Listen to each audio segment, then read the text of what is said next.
কথাটা হচ্ছে আসল।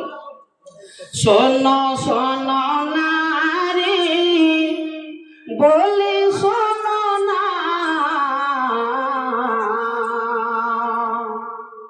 তোমার স্বামীকে কখনো গালি দিও না।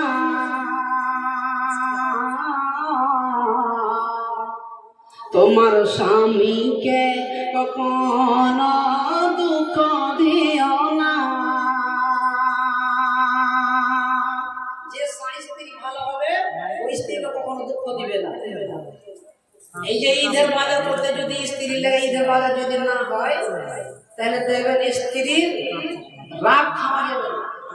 স্বামীর বিছানে শুনবে না, ও চাইছো খালি আমি বিছানে খালি নিজে শুধু যাও, নিজের লাগে কিনলা আর আমার লাগে কিনলা না বলবে। ঈদের বাজার দেখবে স্ত্রীর সাথে খালি ঝামেলা হবে, উমার ভাইয়াকে উমার বাবাকে, এটা হচ্ছে দুনিয়া নাকি। তো ঈদের বাজার স্ত্রী লাগে কাপড় টাপড় নিয়ে তো বিছানে তখন ডাকবে, থাকবে পড়ে, বুঝলে কি না। তো মা বোনেরা শুনুন, শোনো শোনো নারী বলে শোনো না, তোমার স্বামীকে কখনো কষ্ট দিও না। স্বামী খেতে দে চাহে না দে, স্বামী কাপড় চোপড় করতে তো না তো, স্বামী তো আপনাকে ন্যাংরা করে রাখবে না। পৃথিবীতে এরকম কোন স্বামী আছে যে স্ত্রীকে বিনা কাপড়ে রেখেছে? বলে তো একটা কাপড় দাম 500 টাকা, ভালো কাপড় দানা হয়তো একটা কাপড় যদি 500 টাকা তো 200 টাকা দামের মধ্যে কাপড় পরাবে। পৃথিবীর এরকম মানুষ আছে যার বুদ্ধি আছে, যে স্ত্রীকে নাঙ্গা করে রাখবে? কখনো আমরা এরকম করতে পারি না। তবে কোন স্বামী হয়তো কম দিলে, কোন স্বামী হয়তো বেশি দিলে নাকি। কিন্তু স্বামী যেমনই থাক, স্বামী কালো থাকুক আর স্বামী গোরা থাকুক আর স্বামী কটা থাকুক, যেরকম থাকবে সেরকম থাকবা। স্ত্রী মনে ভাববে যে আল্লাহর রহমতে আমি স্বামীর জন্য আমি শুকরিয়া আদায় করবো, বুঝলে কি। তো কথাটা হচ্ছে মা বোনেরা আপনাদেরকে বলছি, আর আমার আগাদিকে বসে আছে আমার দাদারাকে বলছি যে স্ত্রী না হলে স্বামীর সংসার চলবে না, আর স্বামী না হলে স্ত্রীর সংসার চলবে না। কথা ঠিক কিনা বলেন? কথা ঠিক কিনা বলেন? বক্তা চলে এসেছে, এই গলাটা বলবো দিয়ে তখন আপনাদের কাছে বিদায় নিব, আবার সকালবেলাতে আসতে হবে। এই গলাটা বলে শেষ করে দেবো। শোনো শোনো নারী বলে শোনো না, স্বামীকে কখনো দুঃখ দিও না।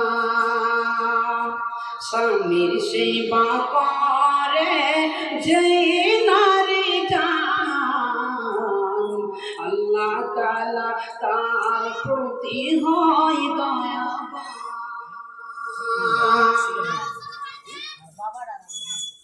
শোনো শোনো নারী বলে শোনো না, স্বামীকে কখনো দূরে রেখো না। স্বামীর সেবা করেছিলেন ওই রহিমা খাতুন, আইয়ুব নবীর ওয়াসিক হয়েছিল যখন। শোনো শোনো নারী বলে শোনো না, স্বামীকে কখনো গালি দিও না। স্বামী সেবা করেছিলেন রহিমা খাতুন, আইয়ুব নবীর ওয়াসিক হয়েছিল যখন।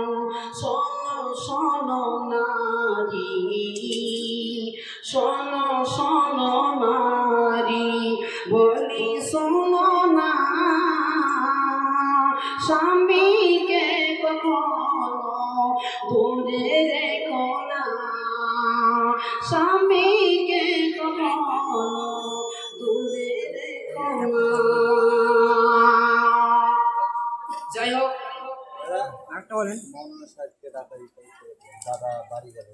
আচ্ছা, সভাপতি সাহেব খেতে গেছে আমাদের মৌলানা সাহেব, আপনি নামটা প্রস্তাব করে দেবেন সালাম সাহেব। যাই হোক, আমার বক্তব্যের বিষয় আমি শেষ করে দিলাম।